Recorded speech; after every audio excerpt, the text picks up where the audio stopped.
like the Sitra Achra has special souls as prisoners, it also has sparks of Kedusha, sparks of holiness as prisoners.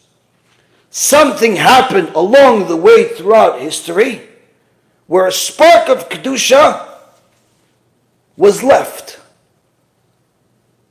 and captured by the Sitra Achra.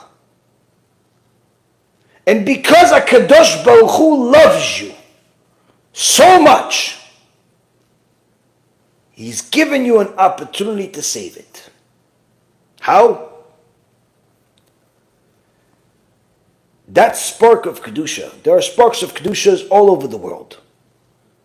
Chachamim say that the reason why Am Yisrael went to Egypt wasn't only in order to soften the nation, but also for them to collect sparks of Kedusha that were in Egypt. The reason why we're in the exile in the four corners of the world is to collect sparks of Kedusha from all over the world. But there are also sparks of Kedusha within each and every single person. How much? Depends on the level of the neshama. The higher the level of neshama, meaning the higher the potential, the more sparks of Kedusha are within them. But they're all prisoners.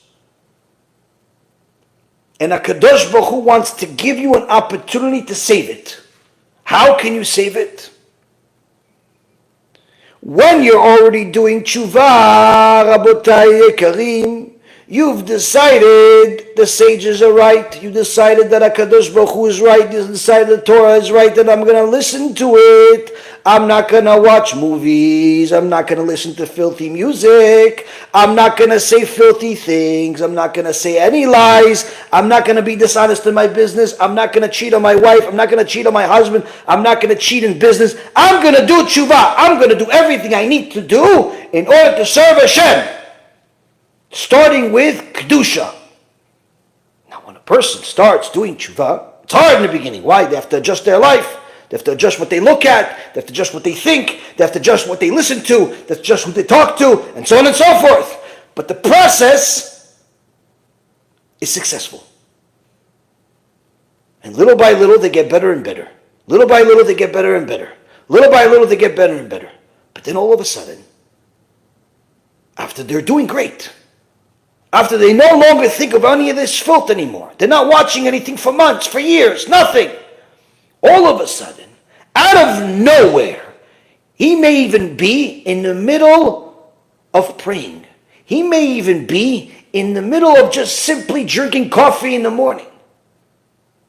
Out of nowhere, the filthiest possible thought enters his mind. Or, worse yet, a bigger klipa. He walks into his office. He's used to working with blue-collar people. Everyone looks like they're sleeping inside an engine. There's nothing attractive about anything. Even the women that work in the company look like a motor. Nothing. All of a sudden, somebody tells him, "Can you do me a favor? Can you watch the register for a few minutes? I'm going to, take care of the body." And he's at the register, used to looking at mufflers, looking at motors, looking at oil, looking at things that are just part of the world. All of a sudden, the klipa of all klipa comes in, and she wants his attention. She wants to be a customer. She also wants, maybe he'll get her a coffee too. She's giving him attention.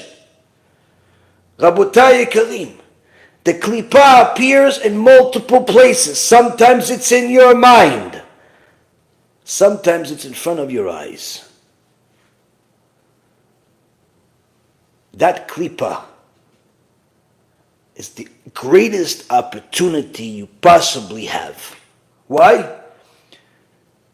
The holy books teach us that test, that klipa, is actually the spark of Kedusha screaming out. Like, when somebody is in the middle of nowhere, but they have one of these like little guns where they shoot it into the air. It's like a firework. They have it on ships. They have it on, people that travel in the woods and so on. They want to get the attention. They shoot this thing into the air. Hopefully somebody sees them and sees that they're alive. That's what's happening right there. The spark of Kedusha that's within you is shooting out into the sky. Hopes that you can see him. Says, I'm a prisoner, please free me. How can you free it? Pass the test. Pass the test. Don't look at the klipa. Don't think about the klipa. Remove any thought whatsoever about any of these filthy thoughts. Thinking words of Torah. Thinking the words of the sages. Thinking only good things. If the klipa is in front of you, don't look at her. Cash register, thank you. Go back to your position wherever it is in some muffler. Do not deal, do not be nice, do not be nothing. Simply professional. Thank you very much while looking down. The end.